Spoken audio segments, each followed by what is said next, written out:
তো এখন বাজে ৬টা ৩০ মিনিট। আমরা এখন যাব আবু সাইদের বাসায় কবর জিয়ারত করতে। তো ৭টায় আমাদের গাড়ি ছাড়ার কথা। আমি ক্যাম্পাসের দিকে যাচ্ছি। তো গাড়িতে আমরা উঠে গেলাম। আমার সাথে কয়েকজন বন্ধু ও ছোট ভাই ছিল। তারা আমার সাথে বসেছিল। অ্যান্ড সামনে আরো কয়েকটা বাস আছে, পিছনেও কয়েকটা বাস আছে। পিছনে কয়েকটা বাস। তারপর আমরা উঠলাম। উঠার কিছুক্ষণ পর গাড়ি চলা শুরু করলো আর কি। আমরা মেইন রোড দিয়ে যাওয়া শুরু করলাম আবু সাইদের বাড়ি। তো ভিতরে অনেক পোলাপান অ্যান্ড আমার সাথে আমার বন্ধু আতিক ছিল আমার সাথে। তো আমরা মডার্ন পার হয়ে চলে গেলাম, হাইওয়েতে উঠলাম। হাইওয়েতে গাড়ির স্পিড অনেক ভালো ছিল। তো পীরগঞ্জের খুব কাছাকাছি আমি চলে আসছি। চলে আসার পর আমরা আসলে লোকাল রাস্তায় ঢুকবো। লোকাল রাস্তা দিয়ে আসলে আবু সাইদের বাড়ি যাইতে হয়। তো আমরা লোকাল রাস্তায় ঢুকে পড়লাম। রাস্তাটা মোটামুটি বেশ ভালোই ছিল। এই যে বাসের অবস্থা অ্যান্ড পোলাপান আসলে অনেক। বাসের মধ্যে যারা ছিল সবাই নীরব দর্শকের মতো জাস্ট শুধু বসেছিল।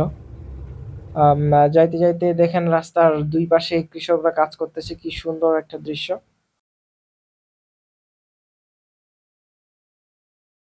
পীরগঞ্জ শহর থেকে ঠিক ৩০ মিনিট পর আমরা কিন্তু তার বাসায় পৌঁছে যাই এবং আমরা সবাই নেমে তার বাসার দিকে রওনা হই। অনেক মানুষ, অনেক পোলাপান আসলে তার কবর জিয়ারতের জন্য এসেছে। ভার্সিটি থেকে প্রায় ৫টা বাস আসছে এই স্টুডেন্টদেরকে নিয়ে।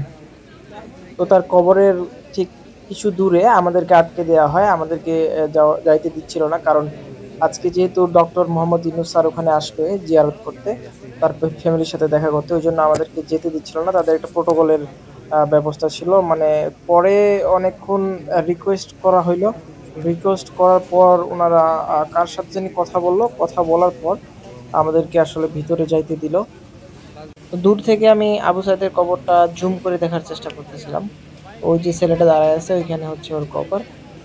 তারপর অনেকক্ষণ পর আমাদেরকে ভিতরে যাইতে দিল, মানে কবরের কাছাকাছি গিয়ে মোনাজাত করার আসলে আমাদেরকে পারমিশন দেওয়া হলো।